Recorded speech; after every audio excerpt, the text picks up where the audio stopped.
It started with the fridge. Not a text, not a fight, not even a slammed door. Just the fridge. I got home from a long, miserable Monday, the kind where your boss lectures you for something your coworker forgot. Traffic's a nightmare, and your coffee tastes like burnt regret. And the first thing I noticed when I walked into the kitchen was that the fridge was open. Wide open. Completely empty. Like, eerily empty. Not just missing milk or leftovers. I mean gone. Every bottle, every container, every jar. Even the magnets were missing. Who takes magnets? I stood there with my jacket half off, staring inside like it was supposed to tell me something. I looked around the kitchen. No note. No message. Just that weird hum of an appliance that had been violated. So I walked through the apartment. Her shoes were gone. Closet? Cleared out. Her desk? Wiped clean. Jewelry?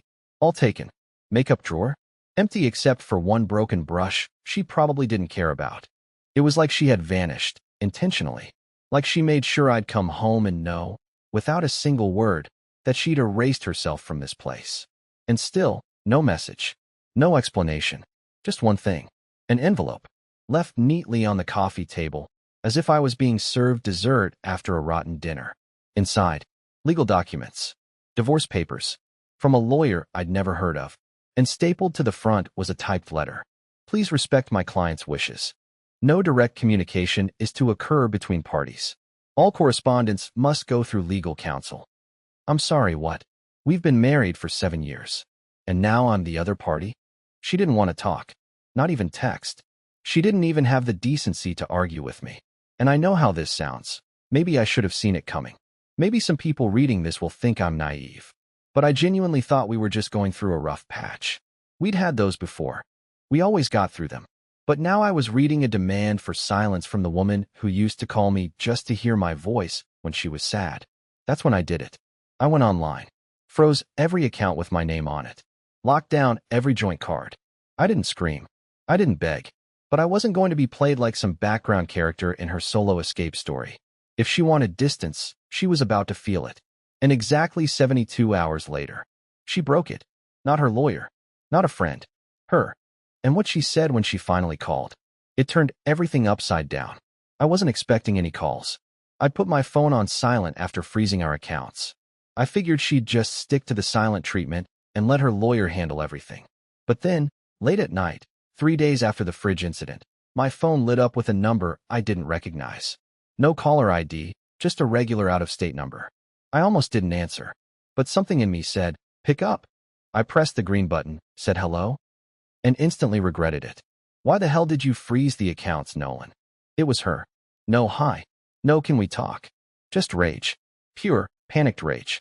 I told you not to contact me, I said, trying to keep my voice calm even though my heart was slamming against my ribs.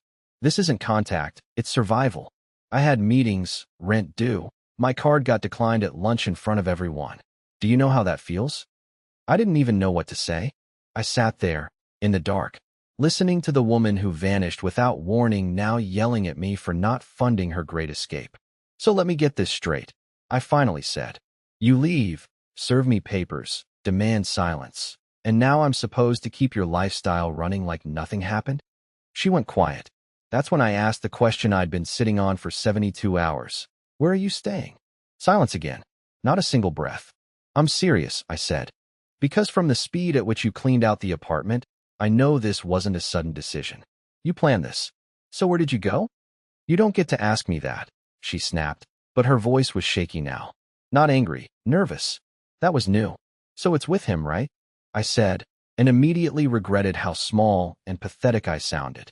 I could feel it in my voice, that gross, needy tone I promised myself I'd never fall into. But it was too late. The words were already out. No, she said, too fast, too flat. This isn't about anyone else. This is about you not knowing how to support me emotionally. Support you? I almost laughed. Is that why you ghosted me like a Tinder date gone wrong? Click. She hung up. I sat there in silence for a full minute, staring at the screen. Then I did something I hadn't done in a while. I checked the shared cloud account we used for photos and backups. She never remembered to log out. And that's when I found it. A folder. Recently created. Hidden deep inside a subfolder labeled work_docs_2022. Inside. Screenshots. Messages. Pictures. Names I didn't recognize. But I recognized his face. Her coworker. The guy she said was just a buddy from the conference. Except there he was, shirtless, in our hotel room. From our last anniversary trip. I didn't even feel angry. Just hollow. Until I saw one more thing. A reservation. Her name. His name. A cabin booked 3 weeks before she moved out. Paid for with our joint account. And that's when I stopped feeling sorry for myself. Because now it wasn't just betrayal. It was theft. And I was done being quiet. After seeing the photos, the messages, the reservation receipt in her name and his, something in me snapped. Not in an angry, table-flipping kind of way. It was worse. Cold. Focused. Controlled. That kind of clarity that only shows up when the illusion finally dies. I sat in the dark, surrounded by the last remains of our shared life. The wedding photo on the mantel, the half-empty bookshelf, her favorite throw blanket still on the couch. And I knew. She wasn't just gone. She had planned it. She thought she could disappear with someone else, take my money, leave me in silence, and I'd just accept it. So I made a plan. No yelling. No begging. No guilt-tripping texts. I logged into our joint subscription accounts, Spotify, Netflix, Hulu, the gym membership, and changed every password. I watched as one by one, devices were kicked out. She tried logging in again. Denied. I even renamed the Wi-Fi network to ask him to pay for it. Petty? Maybe. But this wasn't about being petty. This was about sending a clear, wordless message. You don't get both the new man and the old man's money. Then I contacted my lawyer. Yes, mine. I wasn't going to sit around and let hers dictate the terms. I told him everything. Showed him the documents, the photos, the payment receipt. He asked one question. Do you want to fight or settle? I said, I want the truth in the courtroom. Loud and documented. But before anything legal even began, something happened. She must have realized what I found. Maybe he told her I was snooping. Maybe she saw the email alert from the cloud storage. Either way, she texted me from another number, because I guess I was still blocked on hers. The message? For words, you went through my stuff? I stared at the screen. No apology. No remorse. Just that. Like I had violated her privacy after she emptied our apartment like a thief in the night. I didn't reply. I just forwarded it to my lawyer. Less than 12 hours later, I got another message. This time longer. Panicked. Accusatory. She wanted to talk like adults, saying this had escalated too fast and that we needed to avoid court to protect both of us. She was nervous. She should be, because I had just finished compiling a timeline. Receipts. Hotel charges. Transfer logs. That cabin reservation with both their names. All backed up. All legally valid. And just when I thought things couldn't get more surreal, I received an email from his wife. That's right. Her lover's wife. And what she sent me shattered the last piece of me I thought I'd protected. Her name was Dana, and I didn't know she existed until that email. The subject line was simple. I think our spouses are having an affair. No greeting. No pleasantries. Just screenshots. Dozens of them. Text messages between my wife and her husband. Some were flirty. Others were vulgar. One, in particular, made my stomach twist so hard I nearly dropped my phone. A photo of our bed. With them in it. Laughing. That's when the denial finally died. Every ounce of doubt, every small hope that maybe I was wrong, gone. I wasn't dealing with emotional distance or a confused spouse. I was dealing with someone who had weaponized love, who used the trust we built over years as a cover for weeks, maybe months, of deception. I stared at Dana's email for what felt like forever. She had been tracking them, quietly, the way only a woman who's been lied to one too many times can. She said she waited until she had proof. She wasn't just suspicious, she was documenting. Just like I was. I replied, yes. It's her. It's him. I have proof too. 10 minutes later, she called. Her voice was calm. Too calm. Like someone who had cried so hard she couldn't cry anymore. We talked. Compared notes. Turns out they'd been meeting at that cabin for months. One time, while I was at my nephew's birthday party and she claimed to be on a wellness retreat. Another time, our actual anniversary. I don't know what hit harder, the betrayal itself or the strategy behind it. She had spent weeks laying the groundwork. Moving money. Packing a little more each day. Testing how far she could go before I noticed. Dana said she was confronting her husband that night. Not with yelling. Not with violence. Just facts. And divorce papers. That's when I made my next move. I sent my wife. Yes, through her lawyer, just as she wanted, a formal response. It included one line that was mine, personally written and requested to be delivered exactly as is. If you want silence, you'll get it. But you won't enjoy it the way you thought. And then I attached a detailed counterclaim for financial misconduct, misuse of joint funds, and emotional damages, supported by both my evidence and Dana's. Less than an hour later, my phone rang again. Same number as before. She was sobbing. No more anger. No more entitlement. Just fear. Nolan, please. Don't do this. We can fix it. I wasn't thinking clearly. I said nothing. Just listened. She kept talking, blaming stress, her childhood, her therapist, even me. And then she said the one sentence I'll never forget. I didn't think you'd fight back. That was it. That was the moment I knew she never respected me. She just assumed I'd fold, that I'd cry, crawl into a hole, and let her start a new life while I paid for the furniture. She underestimated me. Badly. And the next thing I did would make sure she never forgot it. The morning after her teary phone call, I did something simple, quiet, and final. I changed the locks. I don't mean just the front door. I changed everything. The garage code, the mailbox lock, the Wi-Fi password, even the smart thermostat login. It wasn't about being petty. It was about reclaiming the space she had treated like a revolving door. For weeks, I had been walking around my own home like a guest in a crime scene. Not anymore. I left a note taped inside the door. This residence is no longer shared. Please contact your attorney for further communication. Nothing aggressive. Nothing emotional. Just the kind of cold, mechanical tone she used on me through her lawyer. If she wanted this to be a transaction, I could do that too. Later that day, my attorney filed our official response in court. Dana, her affair partner's wife, filed hers too, at the exact same courthouse. The ripple effect started immediately. He was served papers at his office. She tried to call me again, this time from a blocked number. I didn't answer. I didn't need to. The silence she requested was finally being honored. But here's where it gets wild. A week passed, then 10 days. Then out of nowhere, I get an email from her lawyer. A new proposal. A desperate one. She was suddenly willing to forfeit any claim to spousal support. Willing to walk away from the house. From everything. As long as I kept things private. As long as I didn't escalate. You know what that meant, right? She was scared. Not of me. Of the consequences. Of the fact that Dana and I were now legally aligned. And both had enough evidence to make this not just a messy divorce, but a public scandal. Her affair partner? Turns out he wasn't just some coworker. He was a regional manager. Married, with kids, and a spotless reputation. A reputation Dana was very ready to burn. And my wife knew it. She didn't just cheat. She gambled. And now she was trying to fold before the cards hit the table. But I wasn't in this to destroy her.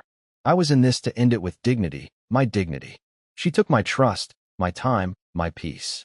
What I wanted back was something she couldn't take, my self-respect. So I sent one final message. Through my lawyer, of course. We accept your terms. But silence goes both ways.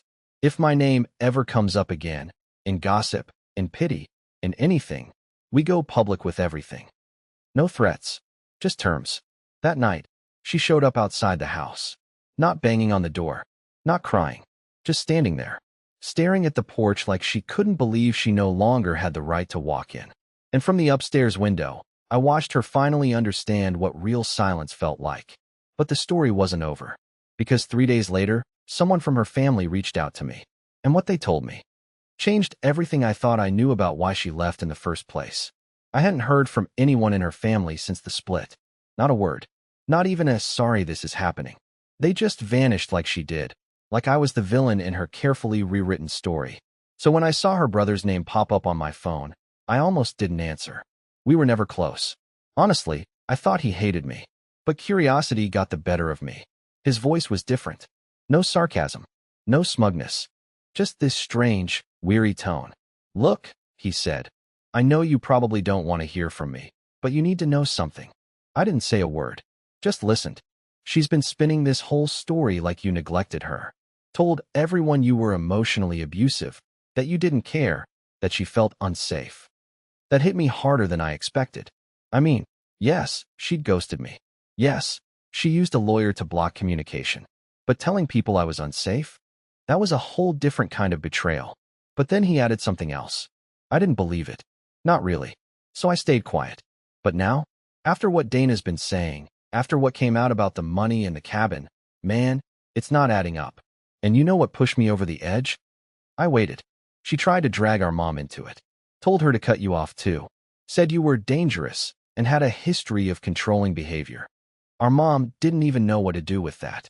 And honestly, I think she's losing it. That's when it all clicked. She didn't just want freedom. She wanted to be the victim. She wanted to rewrite the narrative so that she could walk away from a stable, boring marriage and leap into someone else's bed without consequence, without guilt. And to do that, she had to invent the reason she left. Something darker. Something that would make people sympathize instead of question. And suddenly, it all made sense. The lawyer letter. The demand for silence. The immediate blocking. The avoidance of confrontation. She didn't want to face the truth, because the truth didn't make her look good. Her brother told me something else before he hung up. She's unraveling, man. You didn't deserve any of this. Whatever happens next, just don't let her rewrite the past. I thanked him, then sat alone for a long time. Because what do you do with that? How do you process the idea that the person you loved not only betrayed you, but tried to smear you just to justify it? That night, I went through our wedding video. Not to punish myself. I just needed to see the woman I married and remind myself she was real once. That I wasn't crazy for believing in her back then. That the version of her that exists now is something else entirely. But I wasn't going to wallow. Not anymore. Because the next day, I received a message from someone who hadn't reached out since this all started. Her mother. And when I opened it, I realized the fallout had only just begun. It came through Facebook Messenger of all things. I hadn't spoken to her mom since the last Thanksgiving we hosted. The one where she spent most of the night whispering on her phone outside while I pretended not to notice. The message was short, almost formal. No emojis. No warm opening. Nolan, I'm sorry for everything. I had no idea until recently. Can we talk? I didn't answer right away. I stared at it for 10 minutes, trying to read between the lines. Was it bait? Guilt? Another attempt at control? But something told me to call. I don't know why. Maybe I needed to hear a single voice from her side that wasn't scripted or fake or filtered through legal language. When she picked up, she sounded tired. Older than I remembered. Not cold. Not warm. Just worn out. I should have seen it, she said. She's been doing this for years. Not the cheating, I mean the lying. She lies when she's scared. She lies when she wants out of something but doesn't want to look bad. Her father and I, we covered for her for so long. Too long. I didn't know how to respond to that. What do you say when someone's mother admits she's known her daughter is like this for years and still said nothing? She told us you were controlling, that you isolated her. She told us you screamed at her, that she felt afraid in her own home. I believed her. I didn't even question it. I felt my chest tighten.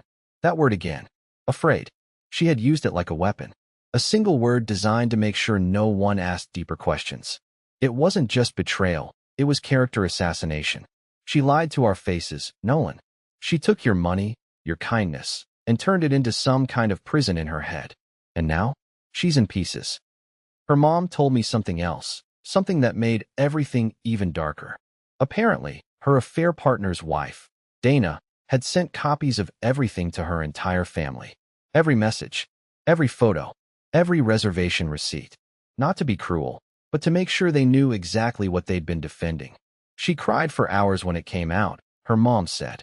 But it wasn't guilt. It was embarrassment. She kept saying over and over, I didn't think it would fall apart this fast. That's when I realized she had been planning to leave me, but only when her new life was stable. She wanted me to be her safety net until he was ready. But when Dana detonated the truth, the whole backup plan crumbled, and she was stuck in limbo, exposed, without a fall cushion. Her mom sighed. I just wanted you to know, some of us see her clearly now. I wish we had sooner.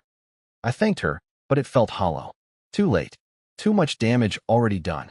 But hearing it, hearing that someone from her world had finally pulled the mask off, gave me something I hadn't had in weeks, validation. But the real twist? That same night, I got a text from a number I hadn't blocked. A new one. Probably her attempt to slip under the radar.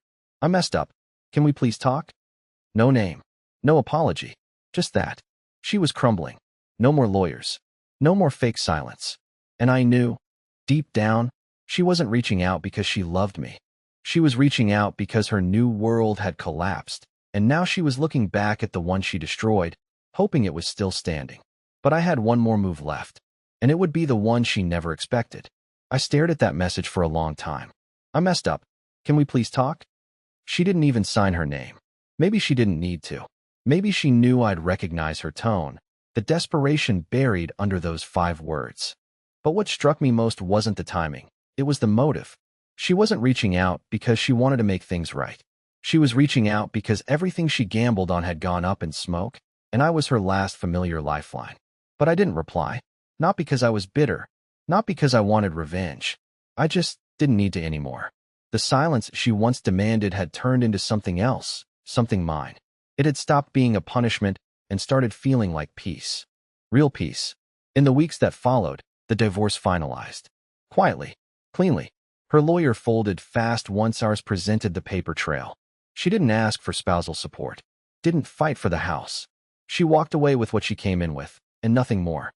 I let her go without dragging her through the mud, even though I easily could have. I didn't want to win. I wanted closure. Dana and I kept in touch for a bit, mostly to share updates on the case. But eventually, even that faded. Her life moved forward. Mine did too. One night, I sat on the porch with a coffee in hand, the same porch she once stood on, staring at the house she used to call home. The wind was quiet. My dog snored at my feet. And for the first time in a long, long time, I smiled. Genuinely. I started traveling again. Something I used to love but stopped doing because she hated airports. I took a solo trip to the Pacific Northwest, hiked trails I'd only ever seen in photos, met people who didn't know my story, who just saw me as a guy rediscovering his life. It felt good to be anonymous. Not someone's husband, not someone's ex. Just me. And funny enough, that's where I met Harper. She wasn't dramatic. She wasn't complicated. She asked questions and actually listened to the answers. We didn't jump into anything fast. I wasn't ready. But over time, what started as a conversation on a rainy trail turned into dinner, then laughter, then something steady. No secrets. No silence. Just honesty. Looking back, I think I had to lose everything to understand what kind of peace I deserved. I spent too many years trying to be enough for someone who had already decided she wanted something else. But now, I don't live in fear of being left. I live with the freedom of knowing I let go of someone who was never really holding on. She might have left through a lawyer, but I moved on through clarity. And honestly, that's the best ending I could have asked for.